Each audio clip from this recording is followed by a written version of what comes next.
जय हिंद दोस्तों, मैं किशन आप सबका स्वागत करता हूं और शुरू करते हैं आज के डिफेंस समाचार को। दोस्तों, इंडियन एयरफोर्स अब अपने पुराने MiG-21 फाइटर जेट्स को रिटायर करने के बाद उन्हें अब फेंकेगी नहीं, बल्कि इनमें से कुछ को टारगेट ड्रोन में बदला जाएगा।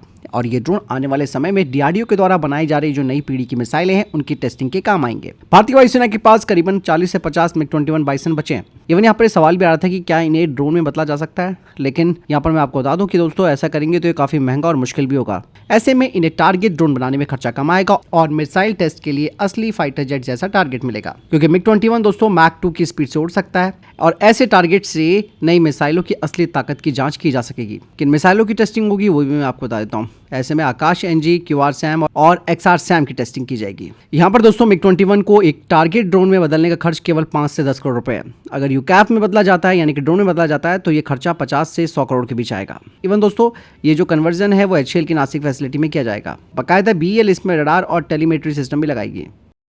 वहीं दोस्तों गैस टरबाइन रिसर्च एस्टेब्लिशमेंट ने अब खुद से एक नया इंजन फ्यूल कंट्रोल सिस्टम तैयार करना शुरू कर दिया है और ये सिस्टम फाइटर जेट इंजन के लिए बहुत इंपॉर्टेंट होता है। दरअसल ये जो EFCS है यानी कि इंजन फ्यूल कंट्रोल सिस्टम, इसके जरिए दोस्तों इंजन को कितना फ्यूल कब देना है और कैसे देना है ये तय किया जाता है। इससे इंजन की पावर, परफॉर्मेंस और सुरक्षा भी बनी रहती है, क्योंकि इसमें कई पार्ट्स होते हैं जैसे कि fuel metering unit, filter assembly, variable geometry system और डंप वाल्व। अभी तक ऐसे महत्वपूर्ण पार्ट्स के लिए भारत को विदेशियों पर निर्भर रहना पड़ता था। दरअसल GTRE दोस्तों ज्यादातर पार्ट्स अब भारत में बना रही है, कुछ पार्ट्स इंडियन प्राइवेट कंपनियां देंगी और इन सब को जोड़ने के बाद EFCS सिस्टम को तैयार किया जाएगा और इसके कड़े टेस्ट होंगे और इस सिस्टम को आने वाले नए इंजन में भी लगाया जाएगा। वहीं भारतीय सेना की पैरा स्पेशल फोर्स ने अपने लिए जेट पैक सूट लेना शुरू कर दिया है। इनका इस्तेमाल क्रॉस बॉर्डर मिशनों में किया जाएगा। ये एक छोटा सा उड़ने वाला सिस्टम होता है जिसे सैनिक पीठ पर पहनते हैं। इसमें टरबाइन इंजन लगा होता है और सैनिक 50 किलोमीटर प्रति घंटे की रफ्तार से उड़ सकता है। इससे पहाड़, नदी या दुश्मन की चौकियां आसानी से पार की जा सकती है। इवन इससे पैरा सबको बड़े फायदे होंगे, जैसे कि तेजी से घुसपैठ और वापसी हो सकेगी, मुश्किल इलाकों को पार कर पाएगी, सरप्राइज अटैक कर पाएगी, शहरों में ऑपरेशंस कर सकती हैं, इवन पैराट्रूपर्स को भी सपोर्ट करेगी और राहत और मेडिकल मदद में भी इसका इस्तेमाल होगा। फिलहाल ये जेट पैक विदेशियों से खरीदे जा रहे हैं, लेकिन भारत की कई प्राइवेट सेक्टर की कंपनियां हैं जो इसे अभी तैयार कर रही हैं। दोस्तों वहीं HAL अब कॉम्बैट एयर टीमिंग सिस्टम यानी कि कैट्स प्रोग्राम को और तेजी से आगे बढ़ा रहा है और इसके लिए सबसे महत्वपूर्ण हथियार जो है वो है cats Hunter air launch cruise missile यानी कि ALCM। इसके बारे में कुछ अपडेट सामने आई है जो बताती है कि इसकी मेटल कटिंग और फैब्रिकेशन का काम शुरू हो चुका है।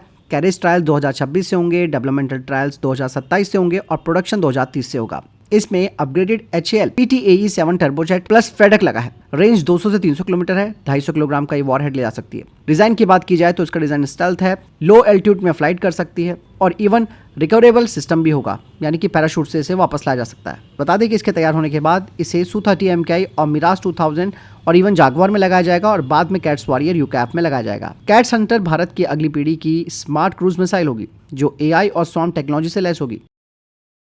वहीं दोस्तों गैस टरबाइन रिसर्च एस्टेब्लिशमेंट ने यह बात कंफर्म की है कि AMCA के लिए 120 किलोन्यूटन थ्रस्ट का जो इंजन होगा उसमें 3D थ्रस्ट वेक्टरिंग होगा। पूरी तरीके से भारत में डिजाइन किए गए स्टेल्थ नोजल्स होंगे जो रियर एस्पेक्ट रडार सिग्नेचर का काम करेंगे और AMCO को 5th से 5.5 जनरेशन का फाइटर जेट बनाने की दिशा में भी काम किया जा रहा है। यहाँ पे दोस्तों 3D स्टेल्थ थ्रस्ट वेक्टरिंग के कई फायदे मिलेंगे। एक तो इससे सुपर मैन्युअलिटी मिलेगी यानी कि डॉग फाइट में गेम चेंजर होगा। इसके अलावा रियर स्टेल्थ मिलेगा यानी कि पीछे से भी रडार पर पकड़ना मुश्किल होगा और हाई G टर्न्स में भी लो ऑब्जर्वेबिलिटी बरकरार रहेगी। आपको बता दें कि चाइना के J-20 और J-35 के सामने भारत को मिलेगा असली 5.5 जनरेशन का एक बड़ा एडवांटेज, यानी कि स्टेल्थ प्लस सुपर मैन्युअलिटी एक डेडली कॉम्बो होगा। मतलब साफ है कि AMCM Mark II का नया 120 किलोन्यूटन थ्रस्ट वाला इंजन सिर्फ पावर नहीं देगा बल्कि स्टेल्थ और मैन्युअलिटी का एक ऐसा कॉम्बिनेशन बनाएगा जो आज किसी भी 5th जनरेशन फाइटर जेट में नहीं है। वहीं दोस्तों रशिया अब एक फिजिबिलिटी स्टडी कर रहा है भारत में Su-57 5th generation stealth fighter jet बनाने के लिए। ANI की रिपोर्ट में बताया गया है कि इंडियन एयरफोर्स को 2 से 3 स्क्वाड्रंस 5th जनरेशन के फाइटर जेट की जरूरत है, जिसमें कि F-35 और Su-57 दो मेन कंटेंडर्स है। यहाँ पर दोस्तों रशिया का ऑफर इसलिए भी अच्छा है क्योंकि HAL की नासिक फैसिलिटी में पहले से ही Su-30 MKI का प्रोडक्शन किया जा रहा है और यही इंफ्रास्ट्रक्चर Su-57 असेंबली के लिए अडॉप्ट किया जा सकता है। लोकल मैन्युफैक्चरिंग होगी तो कम लागत और आत्मनिर्भर भारत वाला अभियान जो है यहाँ पर ऐड हो जाएगा। इवन दोस्तों रशियन एजेंसियां जो है वो फाइनेंशियल और लॉजिस्टिक असेसमेंट जारी कर रही हैं और इवन इसमें दोस्तों जो दूसरे इंडियन साइट्स हैं, यानी कि जो पहले से रशियन हथियार बनाते हैं, उन्हें भी शामिल किया जा सकता है।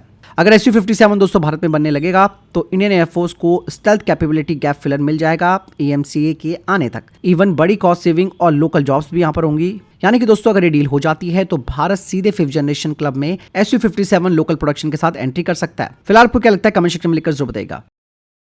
वहीं दोस्तों चाइना अब 3 सितंबर 2025 को एक बड़ा विजय दिवस परेड आयोजित करेगा और ये परेड जापान की द्वितीय विश्व युद्ध में हार की 80वीं सालगिरह पर हो रही है। इस परेड में दोस्तों चाइना हाइपरसोनिक मिसाइलें, स्टेल्थ ड्रोन, नए टैंक, इलेक्ट्रॉनिक वॉरफेयर सिस्टम और कई आधुनिक हथियार दिखाएगा जो कि पहली बार लोगों के सामने आएंगे। और ये परेड दुनिया को बताएगी कि चाइना की मिलिट्री ताकत कितनी तेजी से बढ़ रही है और वो अब नई पीढ़ी के हथियारों से लैस हो चुका है।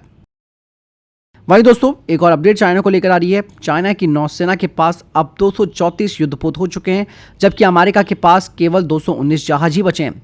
यह बढ़त चाइना की जबरदस्त शिप बिल्डिंग क्षमता और सरकार के बड़े इन्वेस्टमेंट की वजह से। चाइना का शिप बिल्डिंग उद्योग अमेरिका से करीबन 200 गुना बढ़ा है। इवन दोस्तों नए नौसैनिक बेस भी चाइना बना रहा है। चीन साथ ही ड्रोन्स, हाइपरसोनिक हथियार और न्यूक्लियर सबमरीन्स में भी तेजी से आगे बढ़ रहा है। हालांकि यहाँ पर अमेरिका एयरक्राफ्ट कैरियर के मामले में चाइना से आगे है, लेकिन ये जो अंतर है दोस्तों वो अब धीरे धीरे कम होता जा रहा है।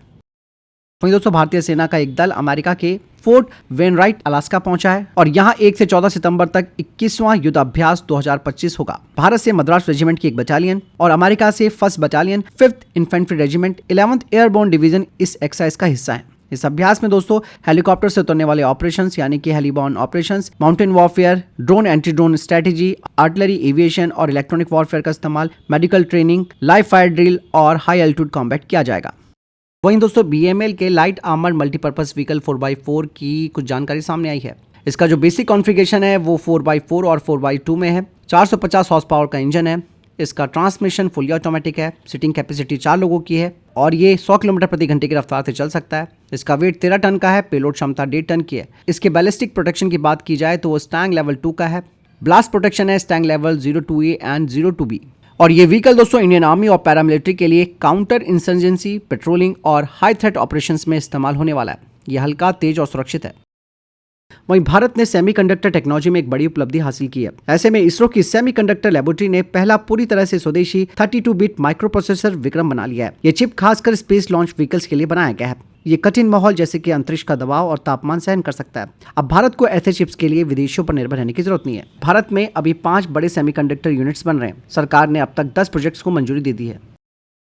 दोस्तों इजराइल की रोबोटिक कंपनी ने पेश किया है रोस्टर ड्रोन। ये इंडोर और आउटडोर दोनों जगह काम करने वाला पहला लॉइटरिंग म्यूनिशन है। ये drone 300 gram warhead, AI based object recognition और एडवांस सेफ्टी प्रोटेक्शन से लैस है। रोस्टर ड्रोन को दोस्तों जरूरत पड़ने पर तुरंत प्रिसीजन इंडोर स्ट्राइक एसेट में बदला जा सकता है, यानी कि बंद जगहों में ये दुश्मन को सटीक निशाना बना सकता है। डिफेंस एक्सपर्ट्स का मानना है कि ये टेक्नोलॉजी भविष्य के शहरी युद्ध को पूरी तरीके से बदल सकती है। इवन इसका इस्तेमाल बंद कमरों या सुरंगों जैसी जगहों पर भी सटीक निशाना लगाने के लिए किया जा सकता है।